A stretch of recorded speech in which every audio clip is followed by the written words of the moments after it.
Արցախի ռազմաքաղաքական ղեկավարությունը դատապարտվեց ՑՄԱ ազատազրկման, Բաքվի դատարանը հրապարակեց շինծու գործերով վճիռները։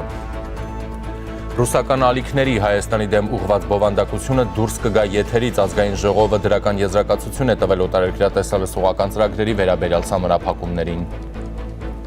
Ռուսաստանը շարունակում է սպառնել Հայաստանին, եվրոպական կողմնորոշումը հետևանքներ կունենա Երևանի համար։ Բարի օր, դուք դիտում եք առաջին լրատվականը, ես Ժիրայր Ոսկանյանն եմ, ուղիղ եթերում մեկնարկում ենք կարևոր թեմաների քննարկումը։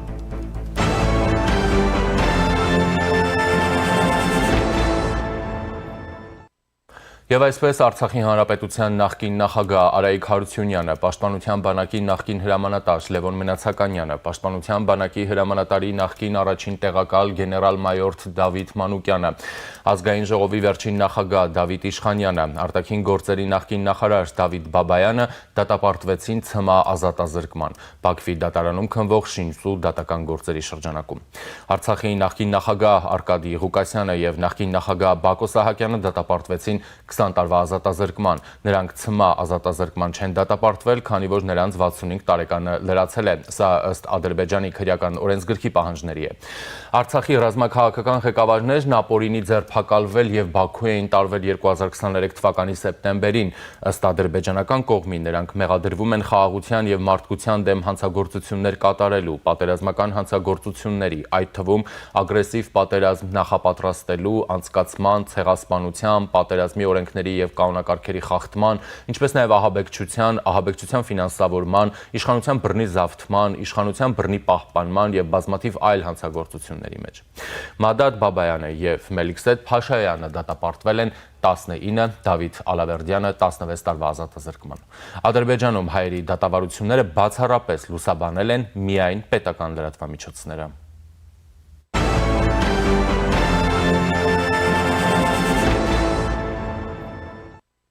Միացյալ Նահանգների փոխնախագահի այցն է սպասվում Հայաստան եւ Ադրբեջան, J.D. Vance-ին այցին ընթառաջ նամակներ են գրում մի շարք գործիչներ, նրա ուշադրությունը հրավիրելով Բաքվում բանտարկված Ղարաբաղի ռազմաքաղաքական ղեկավարության ու հայ ռազմագերիների ազատարձակման հարցին։ Նրանց թվում են Մեծի տան Կիլիկիո Արամ առաջին կաթողիկոսը, Մարդու իրավունքների նախկին պաշտպան Արման Թաթոյանը, կալանավորված Բագրատ Գալստանյանը եւ այլք։ Արամ առաջին կաթողիկոսը ԱՄՆ փոխնախագահի ուշադրությունն է հրավիրել նաև Լեռնային Ղարաբաղում հոգևոր մշակութային կոթողների անվտանգ պահպանման հրատապ հարցերի վրա, դիմելով նրա անձնական միջամտությանը։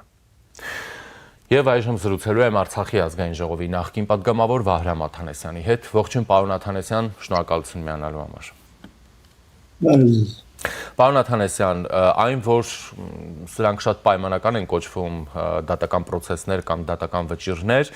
դա պարզ է, հասկանալի է, մենք արդեն քանի տարի դրա մասին խոսում ենք եւ պարզ է, որ սա Ադրբեջանի քաղաքական ղեկավարության կողմից թելադրված եւ որոշումները իրենց կողմից կայացված վճիռներ են, այսպես ասենք, այնուամենայնիվ ինչ է հետևելու է այս վճիռներից, արդյոք շարունակելու է պահպանվել այս մարդկանց վերադարձը Հայաստան կամ ազատ արձակումը առհասարակ եւ որքանով ենք մենք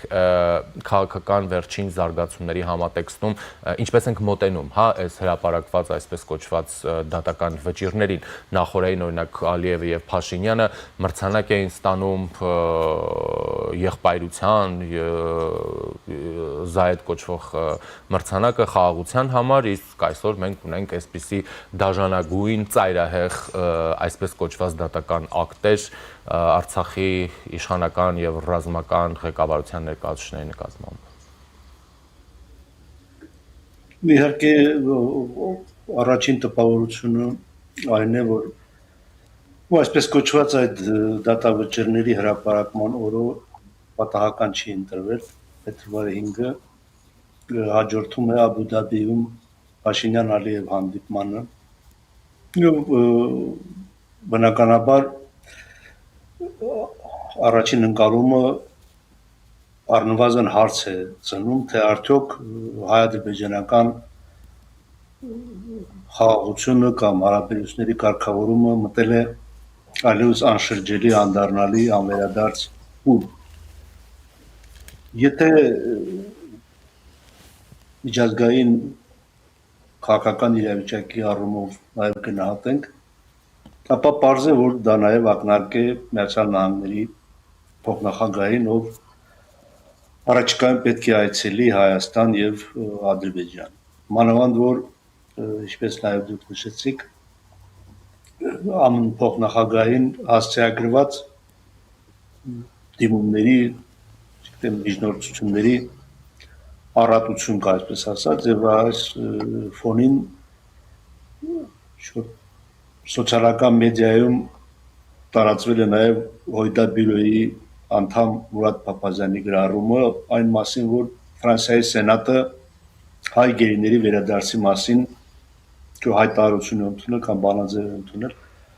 որ այդ տեղեկատվությունը որևէ այլ աղբյուրից առ այս պահը գոնե ինձ համար ճշտված չէ, բայց երևույթը ինքը գաղական խոսում է, եթե ընդհանրապես պրոցեսը գնահատելու լինենք ԵԽԽՎ-ում Հայաստանի արտաքին գործերի նախարար Արաբ Միրզոյանի ելույթի այն ընդգծումներից, որ Բաքվում պահվող 19 անձանց վերադարձի հարցը բոլոր մակարդակների, բոլոր շփումներում Հայաստանը քննարկում է։ Ու ես ազնական այսպիսի տպավորություն ունեմ, որ նման հեղինակավոր ամբիոնից Հայաստանի արտաքին գործերի նախարարը չէր հրապարակայնացնի 19 անձանց ճակատագրով պաշտոնական Երևանի հետաքրքրվածությունը, եթե քննարկումներում որևէ առաջընթացի հույս նա չունենար կամ հեռանկար չտեսներ, ըստ երևույթին այսպես կոչված այդ դատավճիռների հրապարակումը Ալիևի համար իմ կարծիքով ներքի խնդիր լուծելու առաջնահերթություն ունի, որովհետև եթե հետևենք ադրբեջանական ընդդիմադիր մամուլի հրապարակումներին, մասնավորապես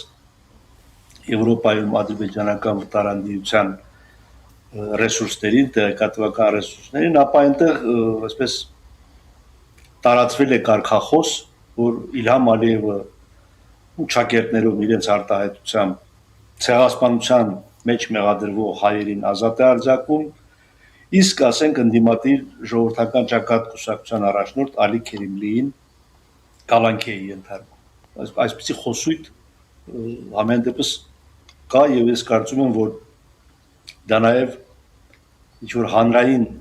տրամադրությունների արտահայտություն է, եկեք չմոռանանք, որ ադրբեջանական հանրությունը շարունակում է մնալ ռադիկալ արմատական վերաբերմունք ունի այն ամենի նկատմամբ, չվերաբերում է Հայաստանին, հայ ժողովրդին, հայ մարդուն առհասարակ։ Կարծում եմ Ալիևը նաև այդ խոսակցությունները չեզոքացնելու կամ չգիտեմ մեղնելու նկատառումներից ելնելով է, որ նման դատավճիռ, ճակերտավոր դատավճիռ է կայացել, իսկ որ դա այդ վճիռները այսպես կոչված հեղինակվել են նրա աշխատակազմում, ես կարծում եմ ոչ ոք չի կասկածում դրանում։ Կա նաև մի այլ նրբություն մեր 4 հայրենակիցների հայրենադարձությունից հետո, երբ ադրբեջանական կողմում քննարկումներ էին ծավալվել, մամուլում այսպես մի տեսակետ հնչեց, որ Իլհամ Ալիևը որպես Ադրբեջանի նախագահ չի կարող ներում շնորհել այն անձանց, ում նկատմամբ դատարանի օրինական դատարանի վճռով դատարանի վճիռը օրինական ուժի մեջ չի մտել։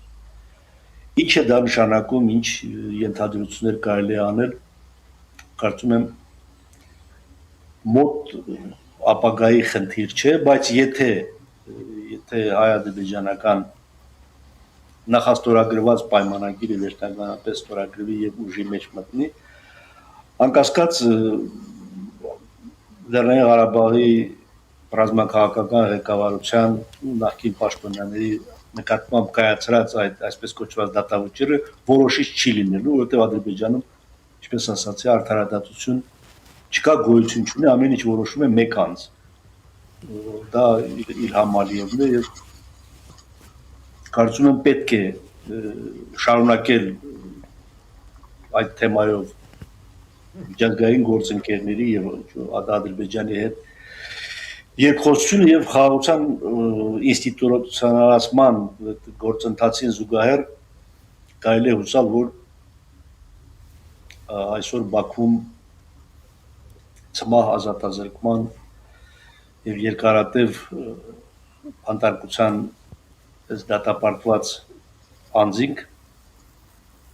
հայրենադարձվելու հնարավորություն կունենան։ Պարոն Աթանեսյան, դուք նաև նշեցիք, որ գուցե նաև ակնարկ է ԱՄՆ փոխնախագահային կամ նրա այցին, ակնարկ ինչ համատեքստում։ Ակնարկային համատեքստում, որ նման զգայուն հարցերը կարող են կարգավորվել միայն, ասենք, երկկողմ Հայաստան-Ադրբեջան ձևաչափով եւ Ալիևի համար հաճելի չէ, եթե այդ թեման Ամերիկայի Միացյալ Նահանգների փոխնախագահ Բաքվում բարձրացնի։ Բայց այնուամենայնիվ այդ թեմայի հնարավոր բարձրաձայնման հավանականություն պահպանվում է եւ արդյոք կարող է նաեւ հնարավորություն լինել, որ Վենսի այցը նշանավորվի նաեւ գերիների որոշ թեկուզ քանակի ազատ արձակմամբ։ Ես չեմ կարծում, թե այցի ընթացքում կամ ասենք այցին ընթառաջ կամ այցից մեկ շաբաթ հետո կարող է նման իրադարձություն տեղի ունենալ, ու Ալիևը սովորաբար որպես կանոն փորձում է ամեն ինչ, ամեն հարցում առաջ մղել իր ցանկությունը, իր կամեցողությունը կամ ոչ կամեցողությունը, եւ շատ հնարավոր է, որ ԱՄՆ փոխնախագահի Բաքու այցի ընթացքում ձեռք բերվի ինչ-որ պայմանավորվածություն, որոշակի անձանց հայրենադարձության հարցում, բայց այդ համաձայնությունը իրականություն դառնա ամիսներ հետո, որպեսզի ներքին ադրբեջանական հանրությունը տպավորություն չունենա, որ Վենսը Իլհամ Ալիևի նկատմամբ ճնշում գործադրեց կամ ցանկացած երկրի ցանկացած առաջնորդ, որովհետև նա իր ժողովրդին, իր հանրությանը, մանավանդ վերջին 5 տարիներին, 5-6 տարիներին այնպես է վարժեցրել, որ իր հետ աշխարհի ոչ մի հզոր առաջնորդ չի կարող խոսել նախապայմանով։ Կարող է լինել միայն փոխադարձ համաձայնություն, կարող է լինել միայն բարի կամքի դրսևորում։ Ահա այս նրբությունը պետք է հաշվի առնել։ Այնուամենայնիվ, այս ամեն ինչը բնականաբար արդեն Հայաստանի ընդդիմադիր քաղաքական դաշտից արձագանքներ կան եւ զուգահեռներ են տանում խաղաղության process-ի, այս հրապարակված ծայրահեղ, այսպես կոչված դատական վճիռների համատեքստում նախորդին տեղի ունեցած միջոցառման, այսօրվա իրադարձությունների հետ, արդյոք չի ավելի բարդացնում այդ խաղաղության ինստիտուցիոնալիզացման, ինչպես նաեւ դուք նշեցիք, գործընթացը, արդյոք չի բարդացնում խաղաղության համաձայնագրի վերջնական ստորագրման հարցը, արդյոք չի բարդացնում իրավիճակը, ինչպես երեք Ալիևը եւ Փաշինյանը ողջունելով նշեցին երկու ժողովուրդների կամ քաղաքասարակությունների միջև շփումների ընդլայնման անհրաժեշտությունը։ Գիտեք, մի բան է դեկլարատիվ հայտարարությունը, այլ բան գործնական քայլերը եւ ես կարծեմ անցյալ շաբաթ եմ նկատել արձանագրել, որ Ալիևի որոշ քայլերում նկատվում է հակափաշինյանականություն, այսպես ասենք։ Այսինքն դա անձնական, ասենք, հակակրանք որակել իհարկե թեթևամտություն կլներ, բայց Ալիևը շահագրգռված է կարծես խորհրդարանական ընտրություններին, Հայաստանում խորհրդարանական ընտրություններին ընդառաջ ներքաղաքական իրավիճակ սրել։ Եվ այսպես կոչված դատավճռի այսպես փաթեթային հրապարակումը ինքնին հաշվարկված է նաև այն առումով, որ բնականաբար Հայաստանում արժանանալու է տարակուսանքի, քննադատության, գործող իշխանության հասցեին վերագրումների, ինչի եւ ականատես ենք լինում, ասենք, եթե խոսքը վերաբերում է Հայաստանի ընդդիմությանը կամ ասենք ոչ իշխանամետ հատվածին, ապա դա կարելի է նույնիսկ բնական օրինաչափ վերաբերմունք համարել, որտեղ երկու խոսքը հայազգի անձանց Լեռնային Ղարաբաղի Հանրապետության նախկին նախագահների, ազգային ժողովի նախկին նախագահի, բարձրաստիճան զինվորականների մասին է եւ նա ճակատագիրը բնականաբար ցավ է պատճառում յուրաքանչյուրից։ Բայց երբ դա արվում է, կարծես թե ավելի բորբոքելու նկատառում, ապա սա բնականաբար մոտորումների եւ կասկածամտության տեղիք է տալիս, թե արդյոք Ալիևը որքանով է անկեղծ խաղաղության գործընթացին հավատարիմ լինելու իր խոստման մեջ։ Դե եթե դատենք տրամաբանությամբ եւ քաղաքական նպատակահարմարությամբ, ապա նա պետք է շահագրգռված լինի, որպեսզի Հայաստանում իշխանափոխություն տեղի չունենա, որտեղ հայտնի չէ, թե իշխանափոխության դեպքում ասենք ինչ զարգացում։ Եթե նա շահագրգռված է նրանով, որ Հայաստանում իշխանափոխություն տեղի ունենա, որպեսզի պայմանագրի ստորագրումը վիժեցվի, պատճառ դառնա, որ ինքը հրաժարվի պայմանագիրը ստորագրելուց, սա արդեն վտանգավոր եւ անհանգստացնող միտում կարող ենք համարել։ Շատ լավ, ներքաղաքական նաև օրակարգ սրելու միտումներ կարող է հետապնդել ինչու, այսինքն վնասել գործող իշխանությանը, թուլացնել նրա դիրքերը ընտրություններից առաջ, որպեսզի ինչ լինի։ Ու որպեսզի ինքը առիթ ունենա ասելու, որ չկա երաշխիք, որ այդ իշխանությունը հաջորդ 5 տարիներին կառավարելու է, իշխելու է Հայաստանում եւ պայմանագրի ստորագրումը հետաձգում է, սա մեկ։ Երկրորդ կարող է ասել, որ ահա Հայաստանում իշխանության է եկել ռևանշիստական ուժ, որը Ադրբեջանի տարածքային ամբողջականություն չի ճանաչում, եւ եթե չի ճանաչում, ապա Ադրբեջանը չի կարող այդ իշխանության հետ, այդ կառավարության հետ պայմանագիր ստորագրել։ Հիշեք, կարծեմ տարեսկզբին Ադրբեջանի արտաքին գործերի նախարարը հայտարարել է, որ պայմանագիրը ոչ թե Հայաստանի իշխանության պետության հետ է, այլ հայ ժողովրդի հետ։ Այսինքն հայ ժողովուրդը պետք է ընդունի այն ինչ որ այսօր իրողություն է, ասենք ստատուս քվոն պետք է ընդունի հայ ժողովուրդը։ Սա նույնպես ենթատեքստային ընդգծում է եւ չգիտեմ ես մի անգամ եմ ասել կամ 1-2 անգամ եմ ասել, որ մեզ թվում է թե հայ-ադրբեջանական պայմանագիրը ստորագրված է, ահա շուտով կգործարկվի թրիպ երթուղին, ընդդիմությունը կարծում է, որ դրանից Հայաստանը տուժում է, Հայաստանը վնասներ է կրում, իշխանությունը ներկայացնում է այնպես, որ դա Հայաստանի առաջընթացի զարգացման երաշխիք է, բայց այդ ամենը դեռևս խոսակցություն է, քաղաքական հայտարարությունը, որը ասենք Վաշինգտոնում ստորագրվել է, իրավական փաստաթուղթ չէ, իրավական պայմանագիր չէ, մենք չունենք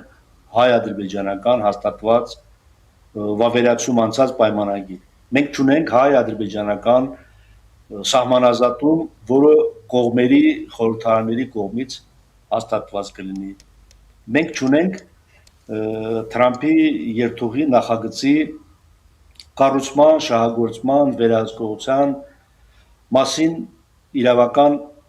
պարտադիր ուժ ունեցող փաստաթղթեր։ Ակնկալվում է, որ Միացյալ Նահանգների փոխնախագահի այցը Երևանում կտա այդ իրավական գործընթացների մեկնարկը։ Բայց այստեղ նաև հարց է, թե Միացյալ Նահանգների փոխնախագահը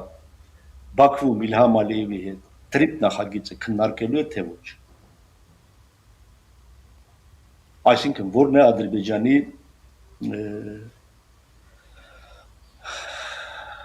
նպատակադրվածությունը, Ադրբեջանի համար ցանկալի է հաղորդուղիների ապաշրջափակում այն սկզբունքներով, որ համաձայնեցվել են անցյալ տարվա օգոստոսի 8-ին Վաշինգտոնում։ Մենք չենք կարող 100% երաշխիքով ասել, որ այո, Ադրբեջանը հավատարիմ է այն սկզբունքներին, որ քաղաքական հայտարարությամբ համաձայնեցվել է 2025 թվականի օգոստոսի 8-ին Վաշինգտոնում եւ տեսեք, երեք Ալիևը Աբու Դաբիում հայտարարեց, որ Վաշինգտոնը միայն արձանագրել է միջայց ձեռք բերված համաձայնությունները եւ մեկնակետ նշեց Աբու Դաբիում դրանից 1 ամիս առաջ Հայաստանի վարչապետի հետ ունեցած հանդիպում։ Սա էլ ինչ-որ ենթատեքստ պարունակող ակնարկ է առ այն, որ Դոնալդ Թրամփը Տեր Աստվածը չէ եւ նա չէ, որ ամեն ինչ որոշում է։ Եթե կողմերի միջև ձեռք չբերվեր համաձայնություն, ապա Վաշինգտոնյան հանդիպումը, Վաշինգտոնյան գագաթաժողով չէր կայանա։ Մոտորապես սա էր ասում Ալիևը, սա էր հասկացնում։ Որքանով է դա իրականությանը համապատասխանում կամ որքանով համապատասխանում է Միացյալ Նահանգների նախագահի այսօրվա քաղաքականությանը կամ ինչպես կընդունեն Վաշինգտոնում նրա այդ հայտարարությունը, սա բոլորովին այլ խոսակցության թեմա է։ Մենք պարտավոր ենք արձանագրել փաստը, որ երեք նա Ադրբեջանի նախագահ հստակ շեշտեց, որ հայ-ադրբեջանական խաղաղության հարաբերությունների հաստատման, հաղորդումների բացման, եկեք այս կոնտեքստում տեղավորենք նաև 19 անձանց հայրենադարձության հարցը, կարող են կարգավորվել միայն երկկողմ համաձայնության, առանց երրորդ կողմի միջամտության կամ պարտադրանքի, ինչպես օրինակ մեր ընդդիմադիր որոշ գործիչներ են իրենց թույլ տալիս, պետք է Վենսին համոզել, որպեսզի նա Ալիևի նկատմամբ ճնշում գործադրի։ Ալիևը նախապես հայտարարեց, որ ճնշում չի ընդունելու։ Դա կեցվածք է։ Շատ հնարավոր է, որ բանակցությունների սեղանի շուրջ Միացյալ Նահանգների փոխնախագահի կողմից ներկայացված բոլոր պահանջները նա ընդունի, բայց փաթեթավորելու է այնպես, որ դա իր ցանկությունն է։ Ինչպես օրինակ խաղաղության պայմանագրի նախաստորագրված տեքստը։ Երբ հոդվածները համաձայնեցված չէին, Ալիևը բոլորովին այլ ոճով եւ այլ լեզվով էր խոսում։ Հենց որ հայտարարեց Հայաստանը, որ պայմանագրի բոլոր հոդվածներն այլևս համաձայնեցված են,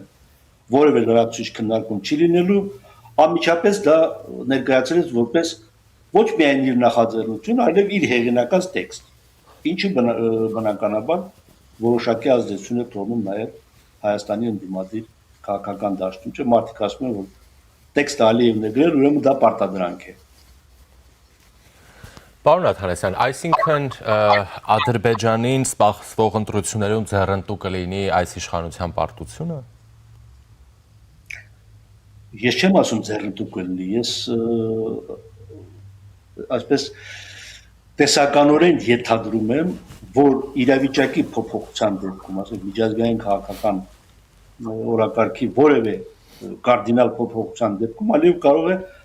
խաղաղության նախաստորագրված պայմանագրի ստորագրումից հրաժարվելու առիթներ փնտրել, եւ այդ առիթներից մեկը կարող է լինել Հայաստանի ներքաղաքական իրավիճակը։ Շնորհակալություն, պարոն Աթանասյան։ Խնդրեմ։ Զրուցակիցս Արցախի ազգային ժողովի նախկին պատգամավոր Վահրամ Աթանասյանն էր։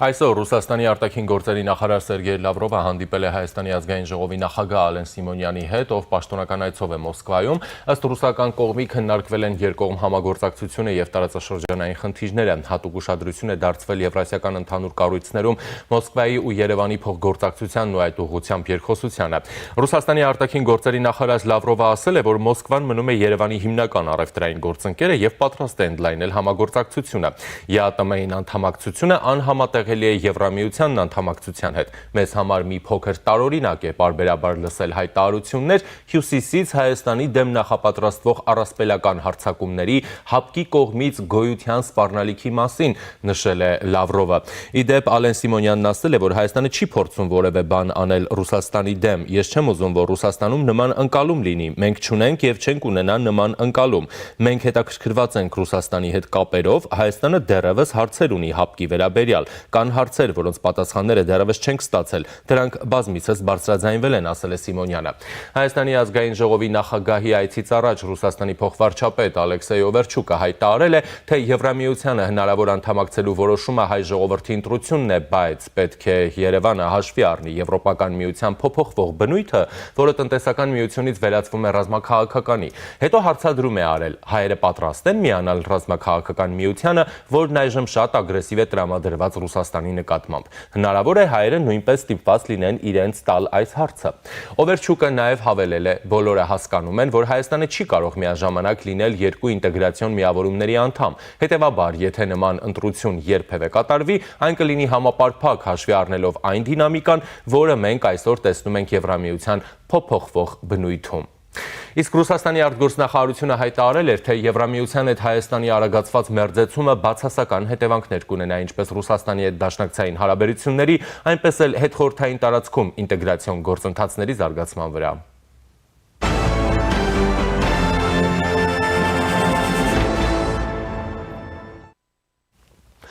Հայաստանի այցելել ամերիկյան AECOM ճարտարագիտական խորհրդատվական ընկերության թիմը սկսելու TRIP-ի տեղանքի հետազոտման աշխատանքները հայտնում են Հայաստանում ԱՄՆ դեսպանատնից։ Այս աշխատանքները ներառում են տեխնիկատնտեսական գնահատում եւ առաջարկների մշակում, երկաթուղու եւ այլ ենթակառուցվածքների ձևավորման վերաբերյալ, որոնք կօգնեն խթանել երկարաժամկետ տնտեսական աճ Հայաստանում, փոխկապակցվածություն ու տարածաշրջանային ինտեգրում, ասվում է հաղորդագրությունում, այլ մանրամասներ չեն հաղորդվում։ Անցած տարվա նոյեմբերին Հայաստանի վարչապետ Նիկոլ Փաշինյանն էր հայտարարել, որ 2026 թվականի առաջին կեսին պետք է համաձայնեցնեն, իսկ երկրորդ կեսին սկսեն շինարարական աշխատանքները։ Վարչապետը նաև մանրամասներ էր ներկայացրել երթուղու եւ ճանապարհների մասով։ Կարող եմ հստակ ասել, թե երկաթուղին որտեղով է անցնելու, երկաթուղին անցնելու է խորհրդային ժամանակ գոյություն ունեցած երկաթուղու երթուղով, որովհետեւ ուրիշ տեղով երկաթուղի կառուցելը իրատեսական չէ։ Կարող եմ ասել, գազամուղը անցնելու է դրանից էականորեն հյուսիս, էլեկտրական գծերն անցնելու են էականորեն հյուսիս։ Ավտոճանապարհների հետ կապված մեծ հավանականությամբ այդ ճանապարհները կինտեգրենք հյուսիս-հարավ ճանապարհներին, ասել էր վարչապետը։ Միացյալ Նահանգների փոխնախագահ Ջեյդի Վենսը Միլանում ձմեռային օլիմպիական խաղերի բացմանը մասնակցելուց հետո կժամանի Հայաստան ու Ադրբեջան։ ԱՄՆ փոխնախագահի այցի մասին հունվարի վերջին հայտնել էր ԱՄՆ նախագահ Դոնալդ Թրամփը։ Մենք կխորացնենք մեր ռազմավարական գործընկերությունը Ադրբեջանի հետ, կկնքենք խաղաղ միջուկային համագործակցության հիանալի համաձայնագիր Հայաստանի հետ, պայմանագրեր մեր կիսահաղորդիչներ արտադրողների համար, Ադրբեջանին կվաճառենք ԱՄՆ-ում արտադրված պաշտպանական սարքավորումներ, ինչպիսիք զրահաբաճկոններն ու նավակներն են, ասել էր ԱՄՆ նախագահը։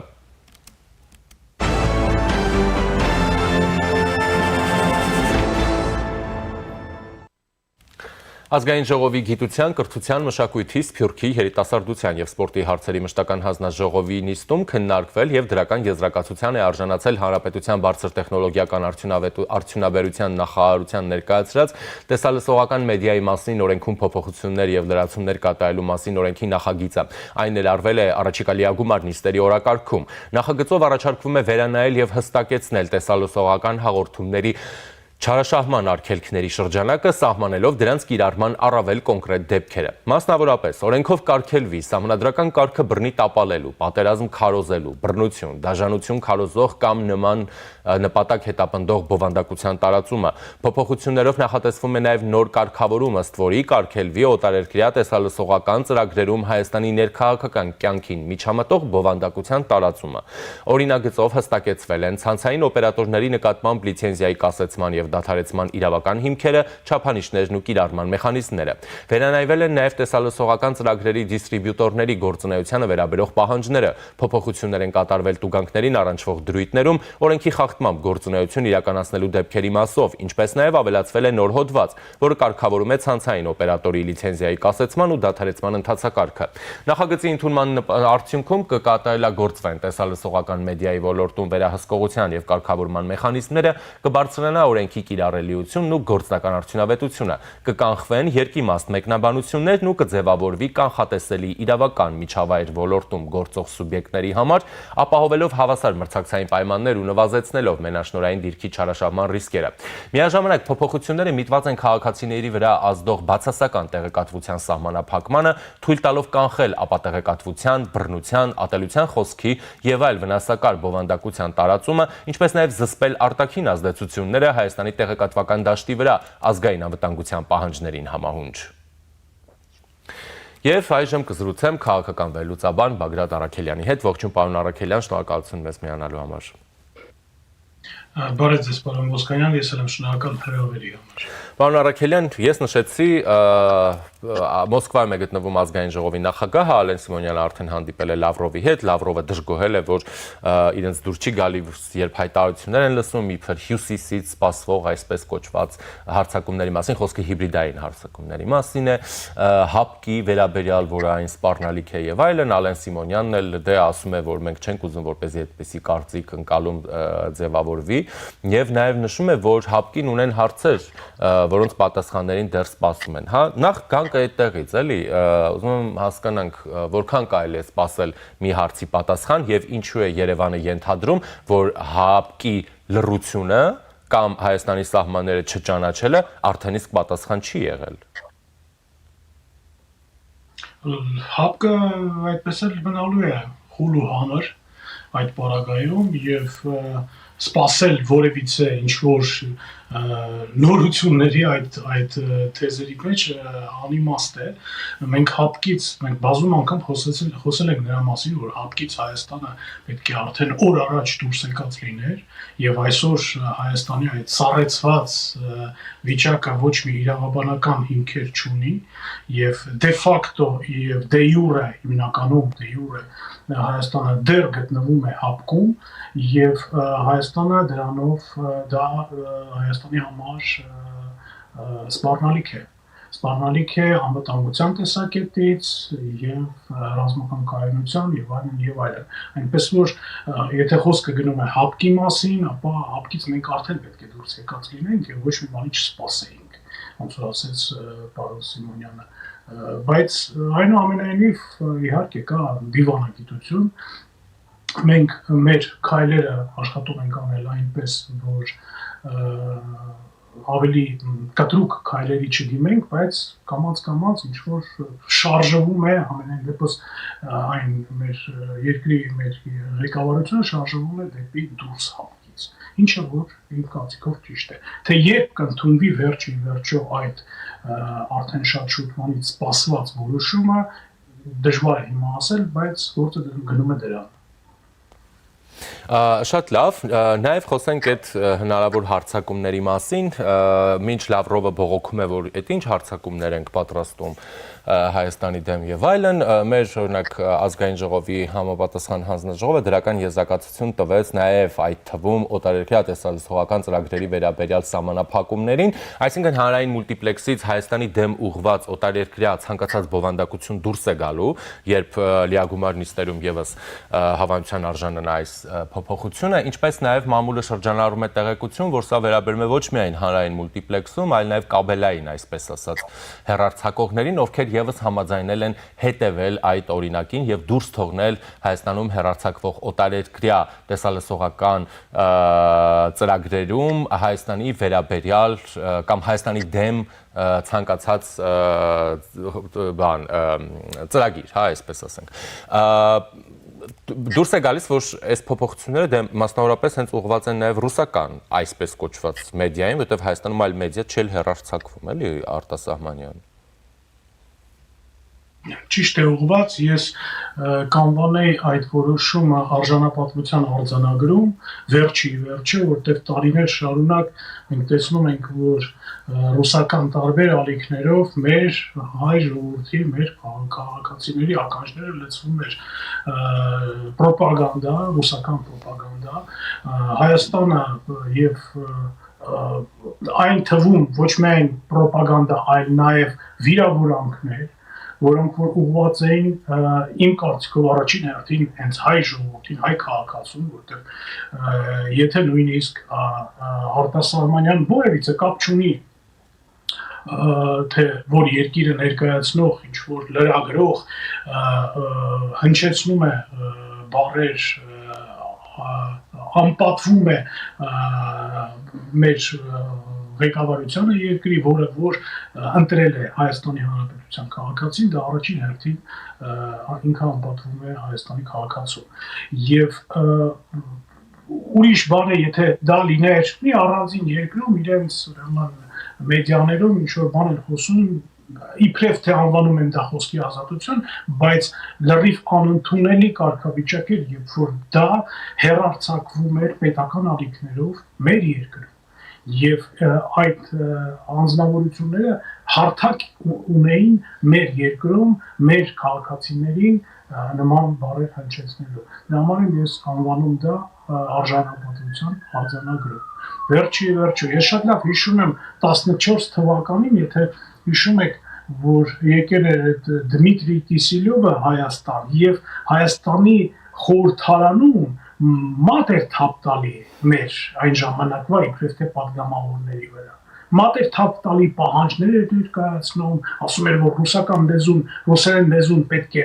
պետական կարգավիճակ ստանա, հայերենի հետ հավասար, որ ռուսական դպրոցները պետք է ավելացվեն Հայաստանում, կրկնապատվեն, եռապատվեն եւ այլն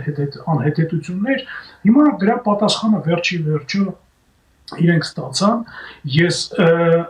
հուսով եմ, որ այն մեր քաղաքացիները, որոնք որ սենց ասեմ, ռուսախոս ավելի քաղաքացիները, որոնք որ որոշ չափով կզրկվեն ինչ որ լավ միգուցե իրենց տեսակետից, լավ հաղորդումներից կամ ինչ որ հեռարձակումներից, որոնք որ քաղաքականության հետ կարող են ընդհանրապես կապ չունենան, այդ կարողանան լրացնել, ասել ինտերնետով կամ ինչ որ ուրիշ բանով, բայց իրենք էլ պետք է եւ մենք բոլորս պետք է ընդունենք այն կարգավիճակը, որ այն ինչ որ տեղի էր ունենում այս տարիների ընթացքում մեր եթերներում, դա անընդունելի էր։ Անընդունելի էր արժանապատվության տեսակետից առաջին հերթին։ Պարոն Արգելյան, ես եւս մեջ բերեմ հաղորդագրությունից Ալեն Սիմոնյան Սերգեյ Լավրով հանդիպումից Հայաստանի ազգային ժողովի նախագահն ասում է Հայաստանը եւ Ադրբեջանը լավ իմաստով բավական հեռուն են գնացել հարաբերությունների կարգավորման գործում, նախատեսվում է խաղաղության համաձայնագրի ստորագրում, ինչը շատ կարեւոր է Հայաստանի ապագայի համար։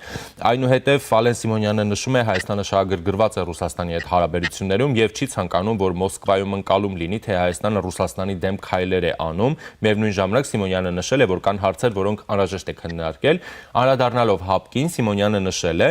որ կան հարցեր, որոնց պատասխանները դեռ չենք ստացել, նա նաև ասել է, մեզ անհանգստացնում է այն հռետորաբանությունը, որ մենք հաճախ լսում ենք հանրային դաշտում, դա անհանգստացնում է նաև Հայաստանի հանրությանը, հասարակությունը շատ բացասաբար է արձագանքում Մոսկվայից հնչող հայտարարություններին, քանի որ Մոսկվան դաշնակից է եւ կարեւոր է Հայաստանի համար։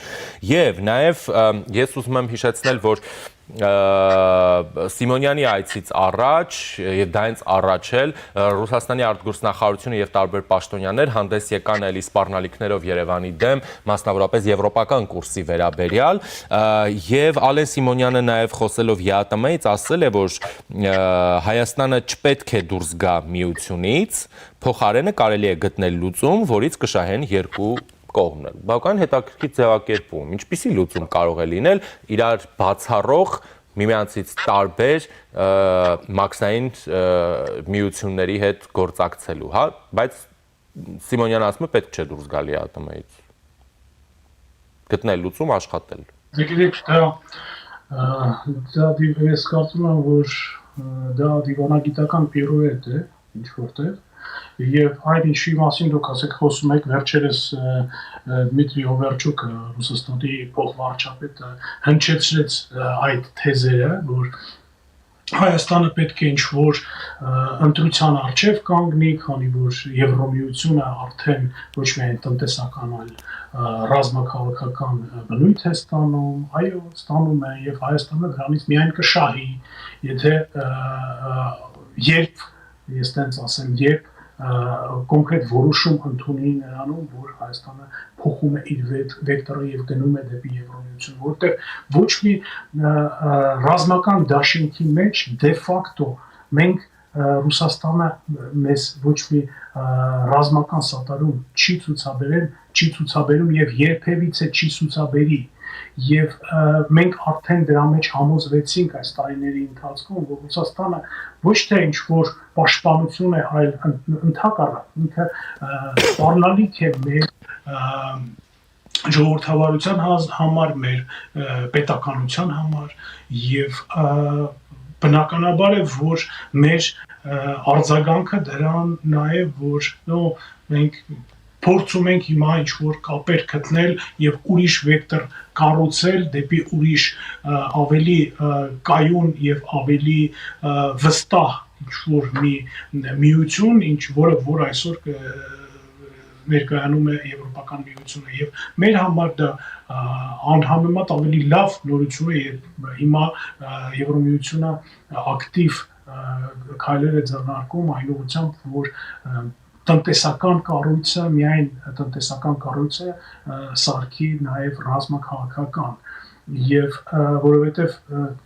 ինչ պատճառներով Միացյալ Նահանգների պահվածքով Դոնալդ Թրամփի պահվածքով հակասություններով որոնք որ այսօր արկա են Եվրոմիության եւ Միացյալ Նահանգների մեջ Եվրոպան հասկանում է որ ինքը պետք է ինքնուրույն զբաղվի իր անվտանգությամբ ինչը որ բնականաբար վախեցնում է Ռուսաստանին եւ Ռուսաստանը ել ավելի շատ է ջանքեր գործադրում այն բանի համար որպեսզի այն նախկին սատելիտները Ռուսաստանի նախկին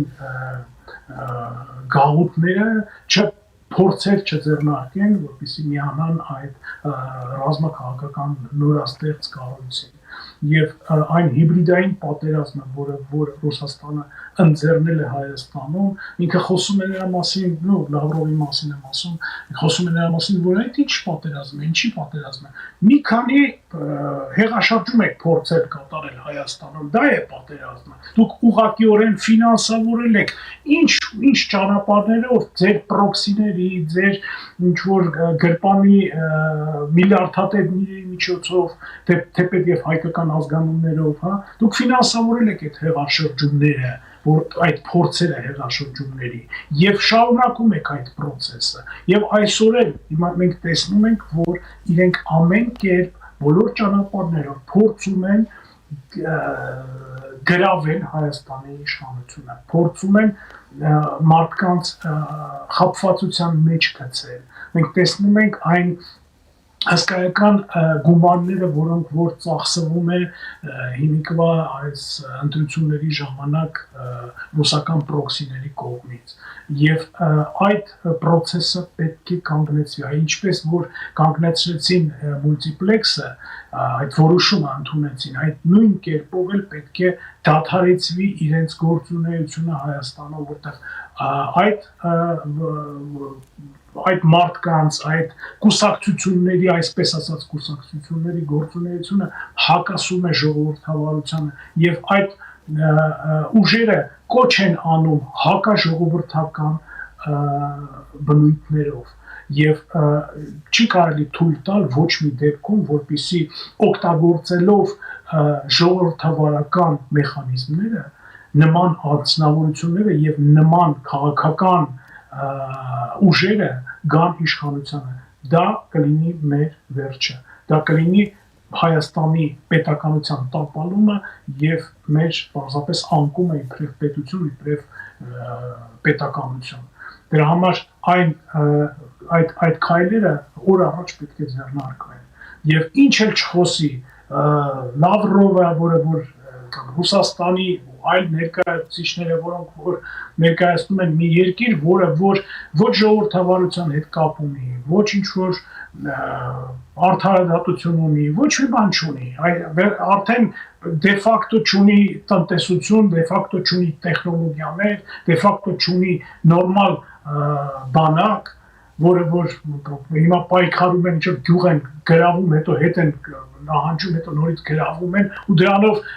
հրճվում են, որ տեսեք մենք Ուկրաինայում կարողացանք մի հատ նոր գյուղ գրավենք։ Մեր ապագան պարզ է, մեր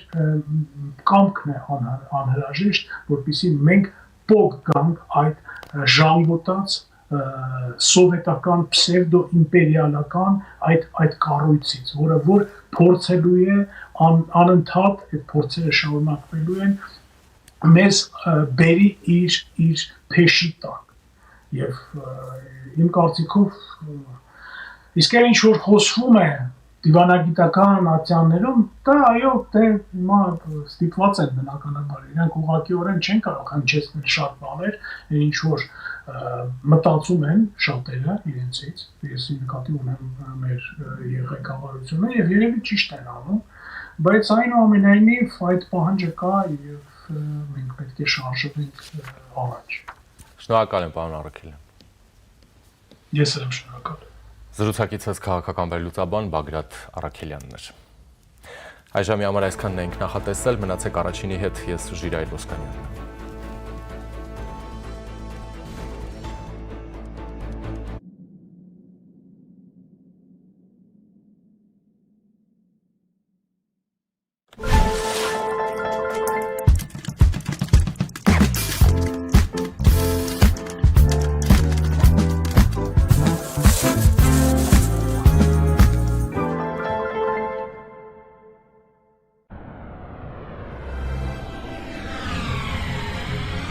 «2026-ին Եվրոպան 75%-ով ավելի մոտ է լինելու։ Իդեալ համակարգը բացում է եվրոպական որակի եւ նրբագեղության դռները ձեր առաջ։ Հնարավորություն ընձեռելով ձեռք բերել եվրոպական արտադրողների լավագույն նմուշների նշված տեսականին մինչեւ 75% բացառիկ զեղչով։ Կան տարբերակներ, կա իդեալական տարբերակ։ Մանրամասները idealsystem.am։